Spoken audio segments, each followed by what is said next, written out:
My name is Emily Parker. I'm 33 years old, and last week my own brother held a vote at family dinner to fire me from the family. No, that's not a joke.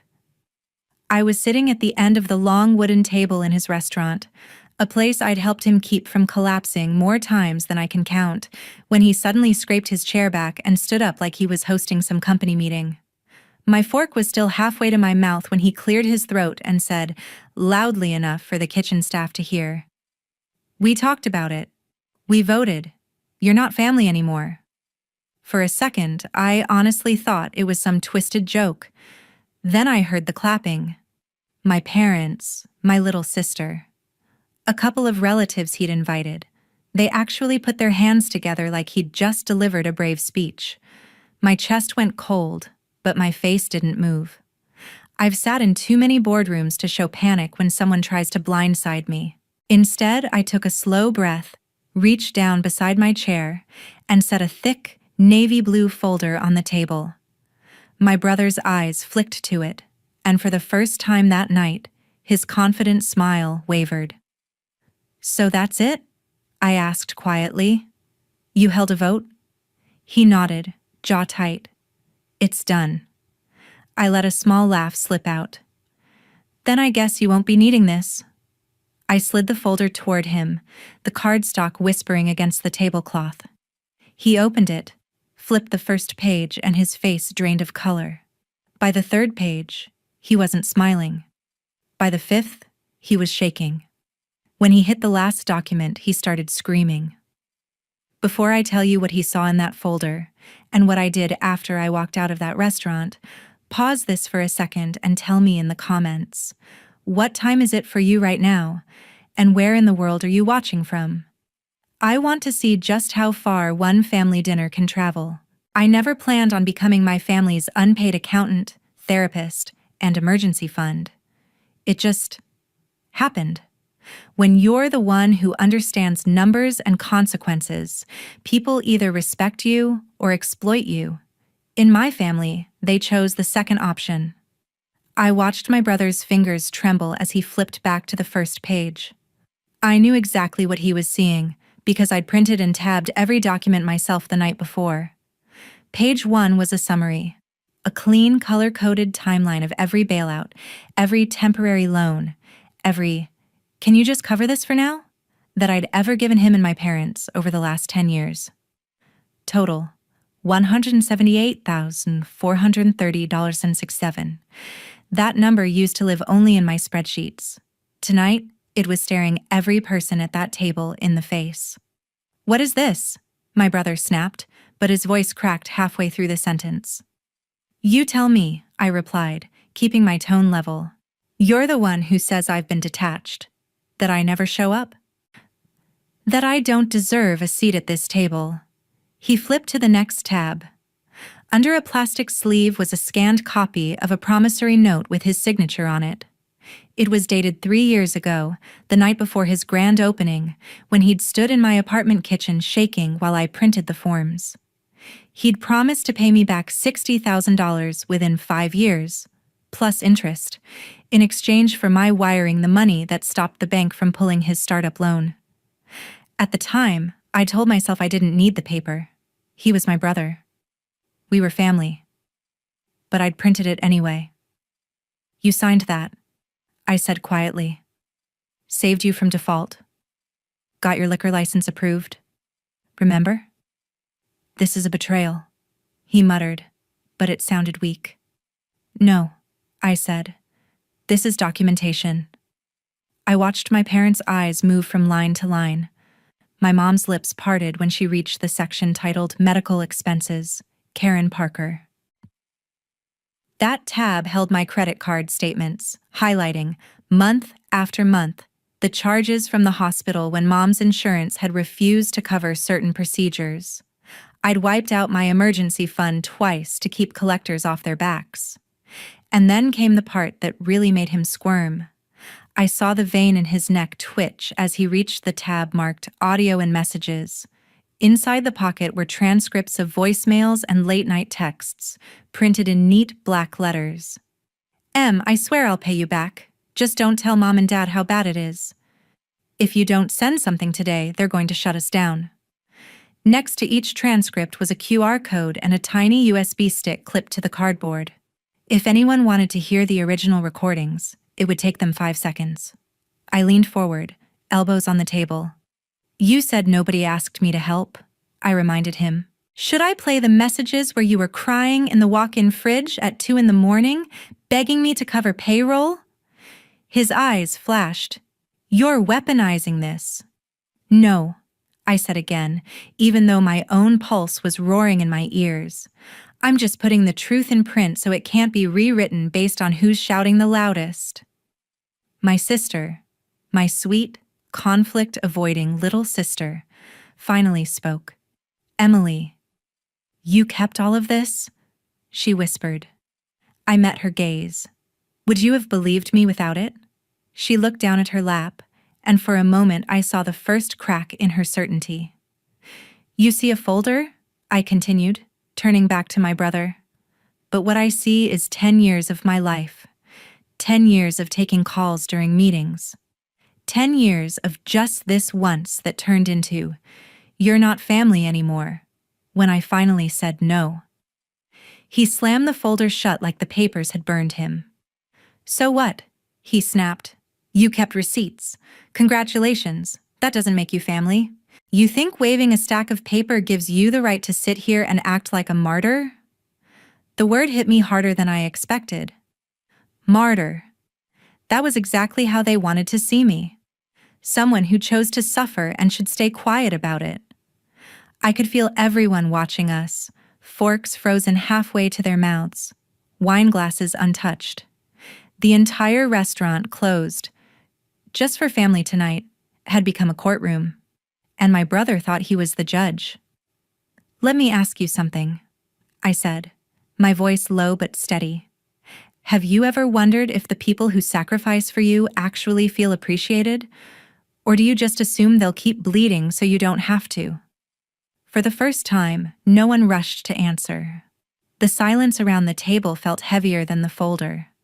In that silence, I realized the confrontation about money was just the surface. The real fight was about what family meant, and whether I belonged here at all. His sentence kept echoing in my head like a bad recording. We voted. You're not family anymore. I'd heard a lot of ugly things in my life. Investors losing millions, employees being laid off through no fault of their own, but nothing had cut me like those words from my own brother. You're making this bigger than it is, he said now, spreading his hands as if he were the reasonable one. You always do this, Emily. Twist things into some grand narrative where you're the hero who saved us all. I almost laughed. You stood up in your own restaurant and held a secret ballot to exile me, I replied. How much bigger do you want it to be? He opened his mouth, but I didn't let him finish. Years of swallowing my thoughts had taught me exactly how fast you have to move if you don't want to be talked over. Do you want to know what this feels like? I asked. It feels like I've been the scaffolding around a building that's falling apart, and instead of fixing the cracks, you decided the problem was the scaffolding. My dad shifted in his chair. Come on, he said, rubbing his forehead. It's not that dramatic. Your brother's just tired of feeling judged. Judged. That word had been thrown at me like a dart my entire life. Too blunt with the truth, too rigid with boundaries, too much. Yet somehow it was never too much when the money cleared.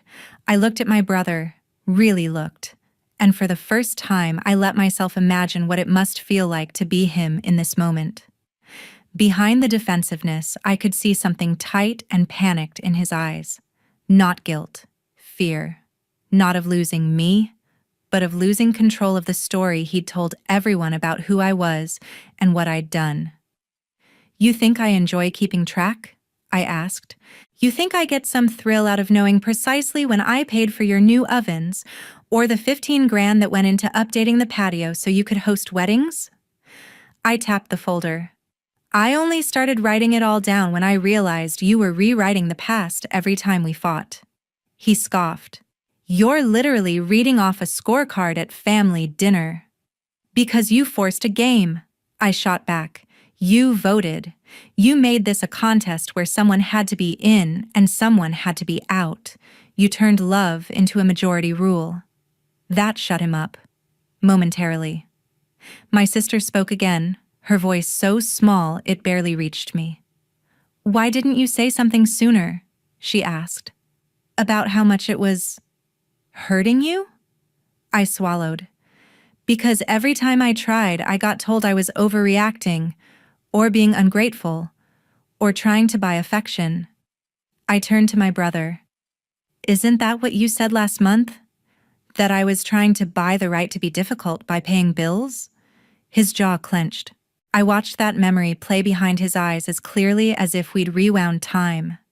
We'd been in his office after hours, an empty bottle of craft beer between us, when he'd thrown that line at me. Back then, it had stunned me into silence. Now, it fueled me. You really want to know what I see when I look at you right now? I asked, my voice dropping.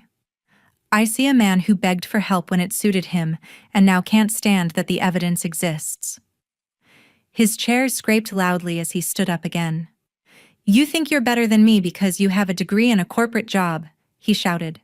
You walk in here in your blazer and act like we should all bow to your spreadsheets. I stood too. I hated that we were towering over the table like two rival CEOs in a boardroom instead of siblings, but maybe that's what we'd turned into without noticing. I've never thought I was better than you, I said slowly.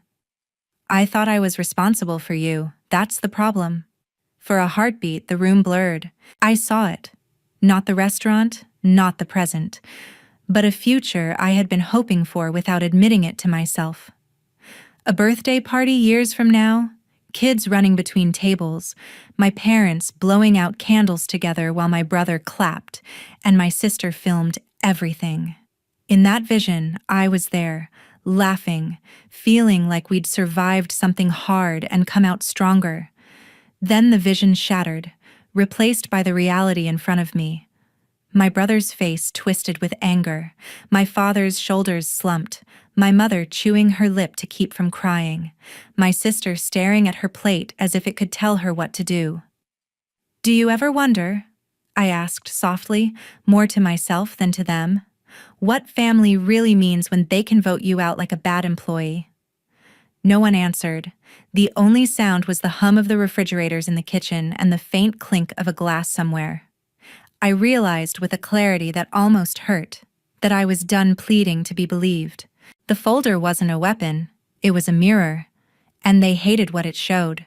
Sit down, both of you, my mom said suddenly. Her voice, usually gentle, had a sharp edge to it. My brother and I lowered ourselves back into our seats, but the tension between us didn't ease. We are not doing this, she continued, looking at me like I was the one who'd started the fire. This is supposed to be a nice dinner. We wanted to talk about how distant you've been, Emily. That's all. I stared at her. You voted, I reminded her. That's not talking. She flinched, then glanced at my dad for backup. He cleared his throat.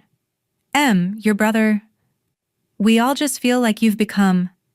detached, I supplied. Cold? Selfish? He sighed. You barely come over anymore. You don't stay late when you do. You don't answer every call. I let out a humorless laugh. You mean I stopped showing up every time there's a crisis you created? My brother's fist hit the table. This is what I mean, he said. You make everything sound like our fault. Isn't it? I snapped. Who racked up credit card debt buying kitchen equipment without reading the interest rates? Who refused to tell the landlord the truth about your finances and signed a lease you couldn't afford? Who told investors you had backing you didn't actually have until I stepped in? I could feel myself spiraling, the years of late-night spreadsheets and panicked phone calls piling up in my throat.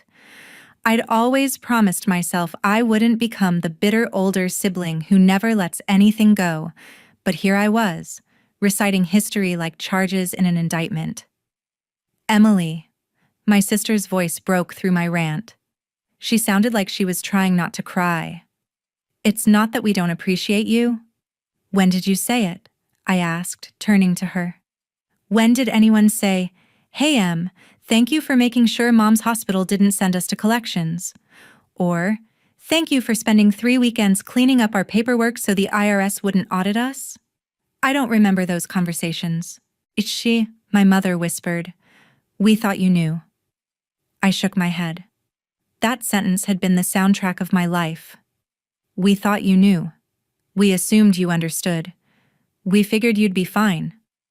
You know what I thought? I said quietly.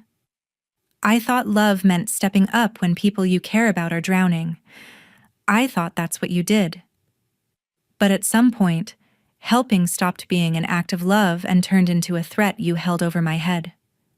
My brother scoffed. A threat? You're the one who brought a legal dossier to dinner. I met his eyes. You stood up and told me I'm not family. You held a vote about my existence. You don't see how that sounds like a threat? He opened his mouth, then closed it again. For the first time all night, he looked unsure. What's actually scaring you right now? I asked him, my voice softer. That everyone can see how much you've taken? Or that I've finally stopped acting like it's fine? His gaze flicked toward the folder like it was a live grenade. And in a way, it was. Because buried toward the back, under all the receipts and transcripts, was the part he hadn't reached yet. The part that would change everything. I'd debated for days whether to include it. It was my safety net, my line in the sand.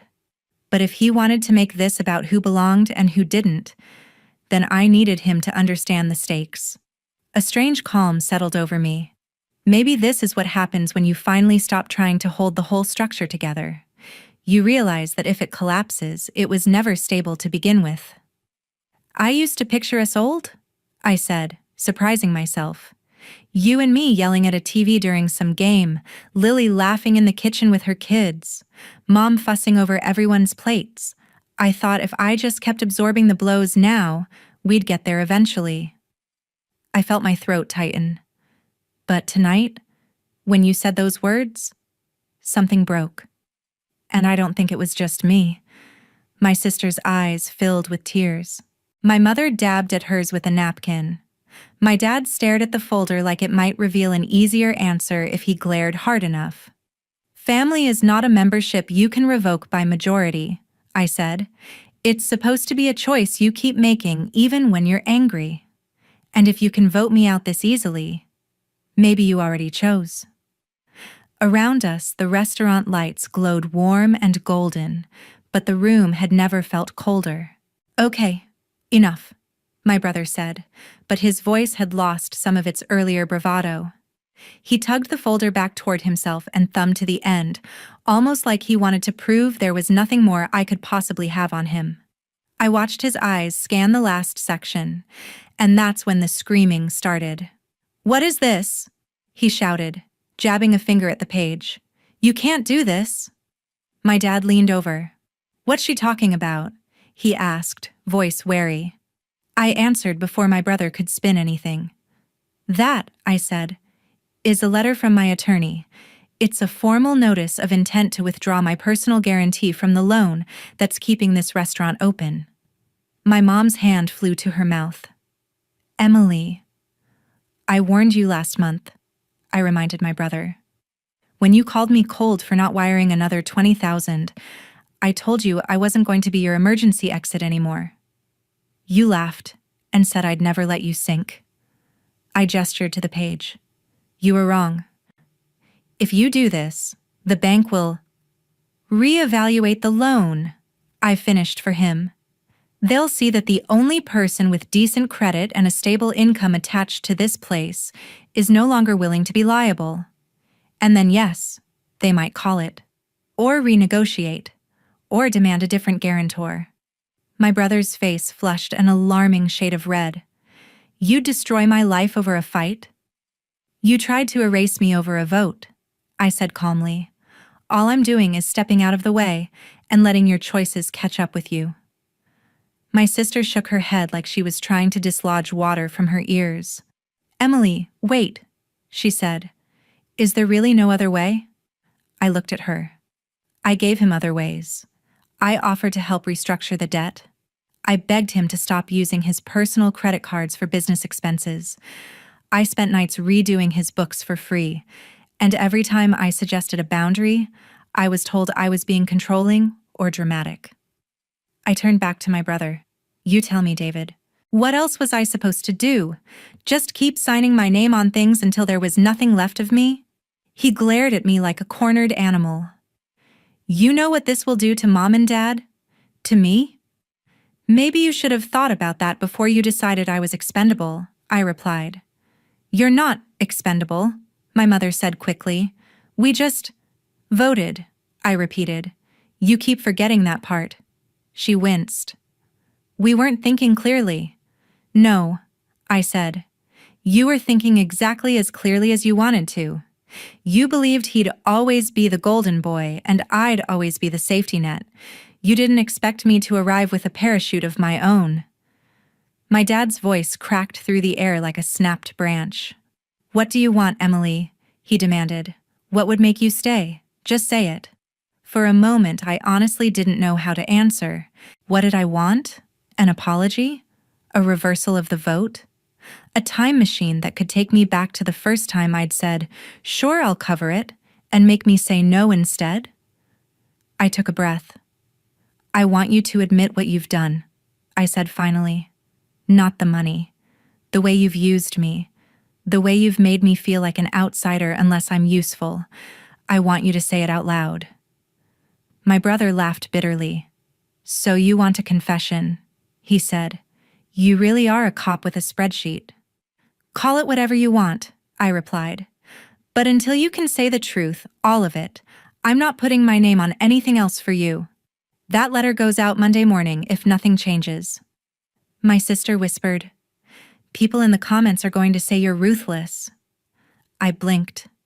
It took me a second to realize I'd been narrating in my head like this was already a story I was telling.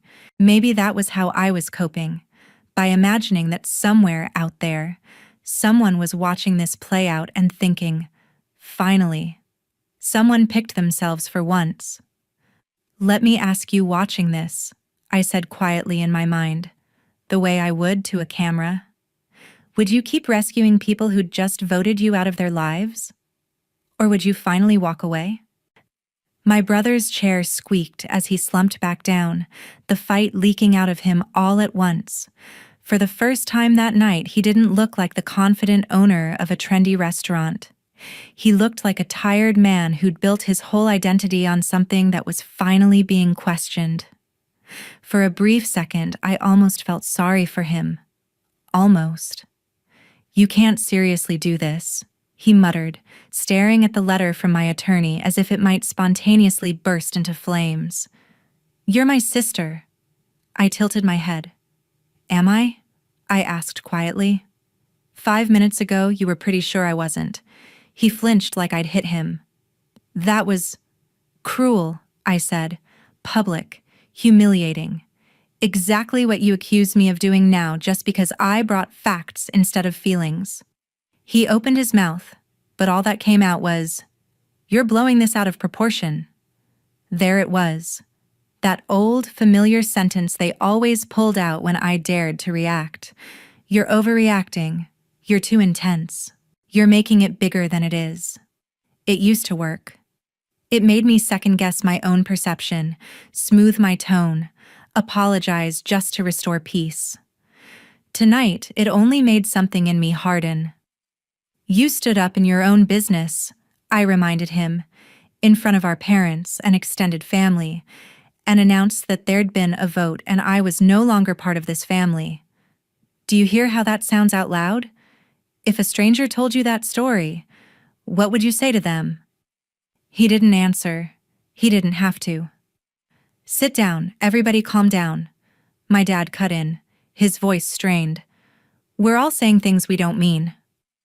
I turned to him. No, I said, more gently than I felt. He meant it. That's the whole point. This didn't come out of nowhere. You don't organize a vote overnight. My dad rubbed his temples, suddenly looking older than his 62 years. We were trying to make you see how far you'd pulled away, Emily, he said.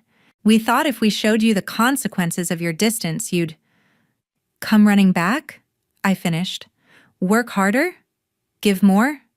Try to earn my place again? His mouth snapped shut. The silence that followed was like a verdict. You didn't vote because you lost me, I continued. You voted because you realized you were losing control over me. There's a difference. My mother reached across the table, fingers trembling. We didn't think it through, she whispered. We thought if we did something dramatic, you'd wake up and realize how much this was hurting us. I looked at her hand on the tablecloth, the same hand that had signed hospital forms, the same hand I'd held when she was shaking from medication side effects. I remembered what it felt like to swipe my card and tell her, "Don't worry about it, Mom," while she cried into my shoulder, promising she'd make it up to me somehow. That somehow had never arrived. Do you hear yourself? I asked softly. You hurt me on purpose to prove you were hurting? How is that love? No one answered.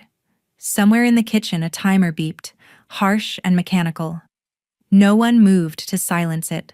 The sound cut through the conversation before fading into the background hum of refrigeration and distant traffic. You want to know the truth? I said. I didn't pull away because I stopped caring. I pulled away because every interaction started to feel like a transaction. Every text felt like the opening line of a request. Every "How are you?" was followed by "Can you?" My brother scoffed. So what? We're not allowed to need you? You're allowed to need me, I replied. You're not entitled to me. There's a difference. My sister finally spoke up, voice thin. If you walk away now, isn't that forever? I looked at her, at the woman who still wore the same nervous habit from childhood, twisting a strand of hair around her finger whenever she was overwhelmed. I don't know what forever looks like, I admitted. All I know is what the next step looks like. And right now, the next step is me standing up and not sitting back down just because you all panic when I do. My brother shook his head, laughing without humor. You think you're so strong, he said. You think walking away makes you powerful. But you'll regret this. You'll be alone. Friends come and go. We're your only real family. There it was. The guilt grenade. No one will love you like we do. You'll be alone without us. You're lucky we even put up with you. You keep saying family like it's a trump card, I replied. But ask yourself this. What does that word actually mean if you can revoke it with a show of hands? I glanced around the restaurant, the framed magazine covers declaring Parker & Sons, the heart of the neighborhood, the chalkboard menu with careful cursive, the empty chairs stacked against the far wall. This place used to feel like a symbol of us, our grit, our scrappiness, our ability to build something from nothing. Now it felt like something else entirely. You know what this restaurant really is? I said, my voice softening. It's a broken ride at an old amusement park. The kind that should have been shut down years ago. The bolts are loose. The rails are warped. The safety warnings have peeled off. But the music still plays. The lights still flash. And you keep waving people on, promising them it's fine, because you're too scared to admit it's not. My brother narrowed his eyes. So, you're just going to walk away from the wreckage? No, I said. I already tried to repair the ride. I paid for new tracks. I replaced bolts. I rewrote the safety manual. And when I finally said, hey, maybe we should stop letting people on, you all told me I was ruining the fun. I drew in a breath. I can't stop you from running it until it collapses. I can only step off and refuse to be strapped in when the crash happens. My dad exhaled, the sound heavy. We raised you to be tough, he said, shaking his head, to not give up on family. I met his eyes. You raised me to believe that loyalty meant carrying more than my share and never complaining, I said. You taught me that the right thing to do was to show up, no matter the cost to myself. But you never taught me what to do when the people I'd die for were perfectly okay, watching me slowly kill myself for them. My mom's lip trembled. We didn't know it felt like that, she whispered. We thought you liked being the strong one. I swallowed. I liked feeling useful, I admitted. Until useful turned into used.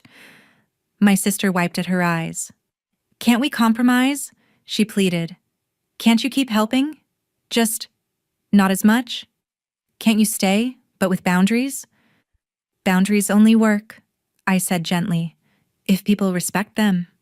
I've tried setting them with you all. You treated them like obstacles to get around, not lines not to cross.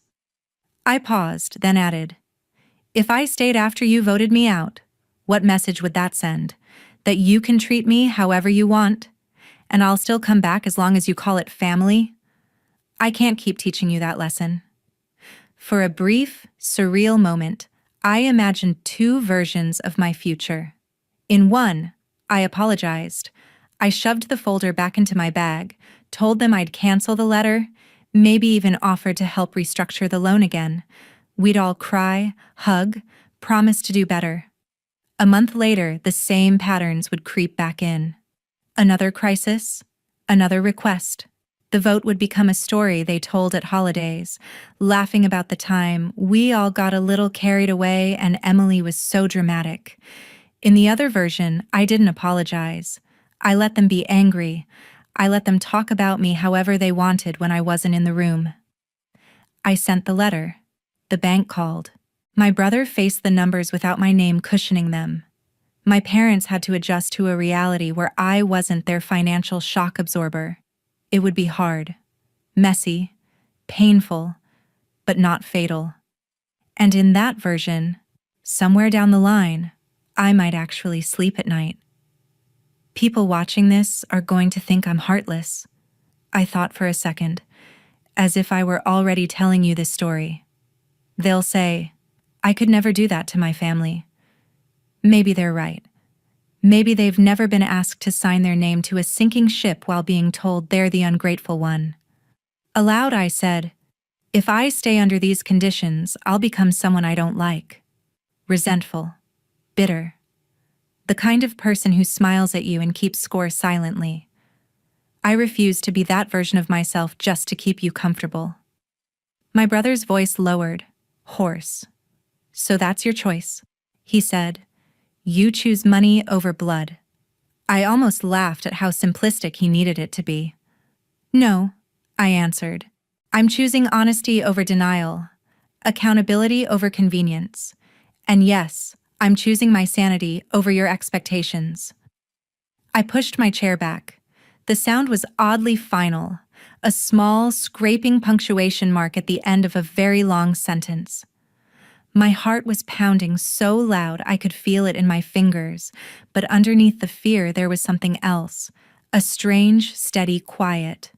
Emily, my sister whispered, reaching for me, if you walk out now, what if things never go back to how they were? I looked at her hand, then at her face. Lily, I said softly, how they were is what brought us here.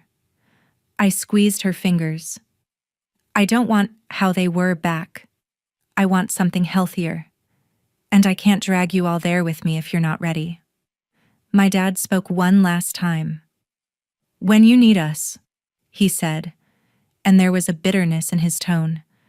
Don't forget who was there for you when you were a kid. I won't, I said.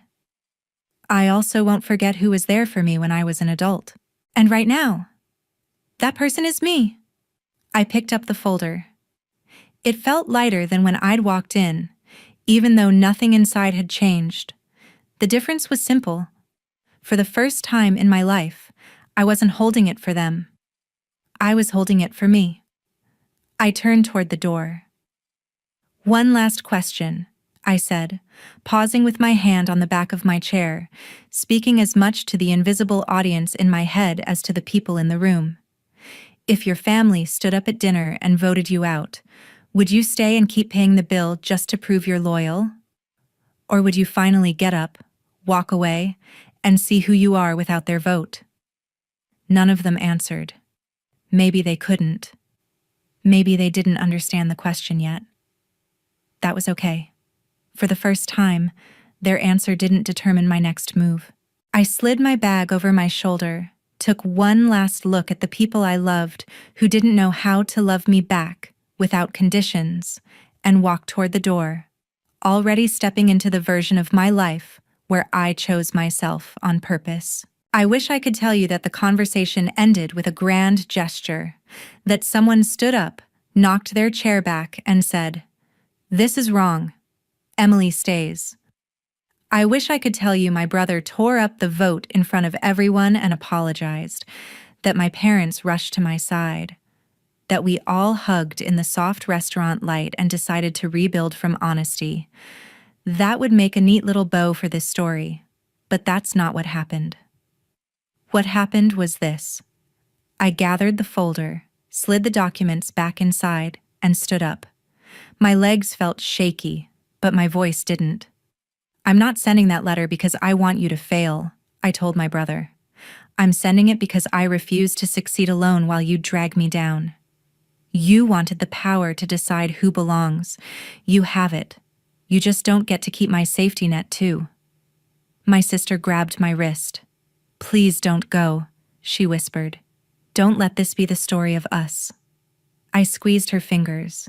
"It's not the end," I promised. "It's just the part where I stop writing myself as the villain in a narrative you created." I looked at my parents one last time. "I love you," I said, "but I won't keep paying the bill for choices you're not willing to own." Then I walked out of the restaurant. I didn't slam the door. I didn't look back through the windows to see if anyone followed. I stepped into the cool night air and felt something I hadn't in years. Light. Not because it didn't hurt. God, it hurt. But because for the first time, the weight on my shoulders was finally mine, and mine alone. 6 months later, I sat in a small, sunlit office that smelled faintly of coffee and printer ink. My name was on the frosted glass door, Emily Parker Consulting. Financial Boundaries and Recovery. It had started as a joke. Friends teasing me that I could make a living teaching people how not to become their family's ATM, and then slowly, it became real. I left my corporate job 2 months after that dinner. Turns out, when you stop using all your energy to keep everyone else afloat, you have a lot left over to build something of your own. My phone buzzed. A text from Lily lit up the screen. "They got the notice from the bank today," it read. "David is furious.